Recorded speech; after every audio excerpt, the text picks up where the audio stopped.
Okay, Joe.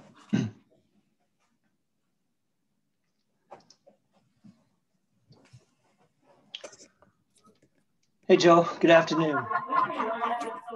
Thanks for joining us. We'll go to questions. We'll start with Mike Halas. Joe, just in a nutshell, where do you feel this game was lost? On the defensive end, obviously. We're a tough team to guard. Credit to them. They have a lot of good athletic wings that can drive the ball so well. And so obviously you got to be ready for them to rip and drive, but they also can extend it out to three. And they were hitting them tonight. So credit to them. Matt Randazzo. Joe, I know it was an eventful season, a successful season. What was the mood of this team, that locker room, the last hour or so? I mean, everyone's just upset. We had big goals at the beginning of the season, and we had hoped to go farther. We knew that we had the guys in the locker room that were capable of doing that. So to come up short is just stinks for everyone. Chad Leistikow. Hey, Joe. Tough moment. I mean, to see Luka Garza walk away, Jordan Bohannon walk away, was this your last game as well? You know what? I appreciate that question, but at this time, just, soaking in what just happened, and I'll address that at a later time. Tom Kakert. Joe, how bad did you roll the ankle again, and how much did that impact you the rest of the way? It was kind of more my Achilles. It was a sharp pain when I lunged back on that move. So it was just kind of a thing that was just kind of there for a couple minutes, then was able to go away after a little bit. Mark Emmert. Yeah, Joe, how unique was this Oregon team that you just faced? I mean, it felt like there was 5 Joe Wieskamps on the court playing against you. Yeah, as I mentioned before, they're a really good team. We got a lot of, long athletic guards that are really good shooters, but it can also rip and drive. And when they're driving and kicking and they're hitting shots, it's really tough to defend. And I think we need to do a better job of defending, their drives, because it led to open threes. But, it's not one person's fault. We as a team defensively didn't do a great job, and they were hitting shots. John Sears. Yeah, Joe, season didn't end the way you wanted, but what do you take away from this season? And what will you remember about this team and the year you had? Yeah, I mean, it was an incredible season. A lot of ups and downs for sure. But the biggest thing is that, we were so connected through this whole time. None of us saw our families. We weren't able to go home. It was pretty much just, the guys in the locker room, the Iowa staff. We were around each other each and every day. And we had a lot of big wins throughout the season, as Coach kind of talked about after the game. Just, North Carolina coming in. That was one of our, our best games that we played as a team, to beat Wisconsin 3 times. Just some things like that, 14 wins in the Big Ten with how loaded it was this year. So definitely a lot of accomplishments that we had throughout the season, although we hope for more. Matt Randazzo. Joe, I know when the pandemic hit, you got to work and worked on your game. And I know you're a team guy, so you don't like talking just about your game, but where did you see yourself get better this year? Were you satisfied with what you did as a player and a person during this past season?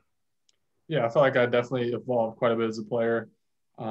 Just, starting from the mental aspect of just realizing the way that they were guarding me, and all the film that I watched this offseason, and just how to attack different defenses. And I think I did a great job of, mixing it up throughout the season of not only just shooting threes or getting to the rim, but I had more mid-range jumpers. I feel like I was better in ball screen action, coming off Luka's screens, either for, a pull-up, get to the rim, or throw it back to him for 3. I think we did a good job of that throughout the year, just, picking and popping for Luka, and he was killing those 3s. So overall, I feel like, I improved a lot as a player. Chad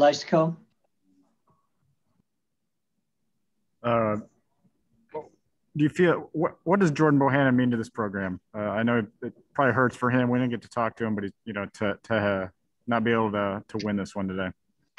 Yeah, I mean, he means everything to, our team, the University of Iowa, the young guys, just his leadership that he brings to the table, not only on the floor, but in the locker room, in team group chats, things like that. Just having his presence around in the locker room, a guy that's been through it all, a guy that's been injured and, kind of had to, watch from a little bit back and see how the team unfolded last year. So he was a pleasure to play with. He's been a lot of fun to get to know as a person. And I know that he had a great career. Just a great, a great person and a great leader. Mike Hawkeyes. I know you've commented on Luka many times over the last couple of years, but just your thoughts as you guys go your separate ways on what it was like to play with him. Yeah, I couldn't be more thankful to play with a guy like that.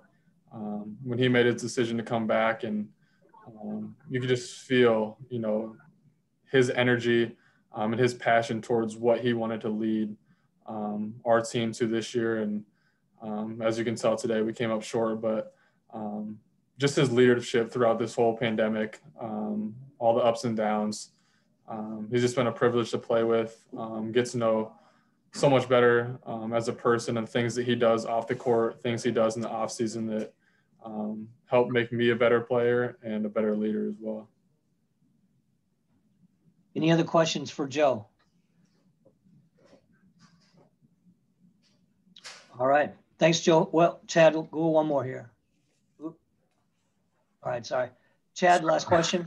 Yeah, sorry to keep you, but Fran let us know after the game that, CJ's, obviously we knew CJ was hurting and you were hurting, but Connor was hurting as well. Have you guys been battling through, I guess, more injuries than we know toward the end of the season as a team? Definitely a lot of guys in the locker room that are banged up. Couldn't be more proud of CJ and Connor as well, just for the way that they battled throughout this season. I know it's been bothering them for quite a while now, kind of kept it under the radar, but just their ability to push through those injuries and give it everything they could. Even if, they weren't doing as well offensively as they hoped, they were locked in defensively. I think that's one of the things that CJ did for us. Although he wasn't as big of a scorer as he's capable of, he stayed locked in throughout the whole year, and a lot of times was defending their best perimeter player. So just credit to them for their toughness and battling out all season long. All right. Thanks, Joe. Appreciate your time today. Thanks, everyone. Put your sandwich right here. Oh, thank you.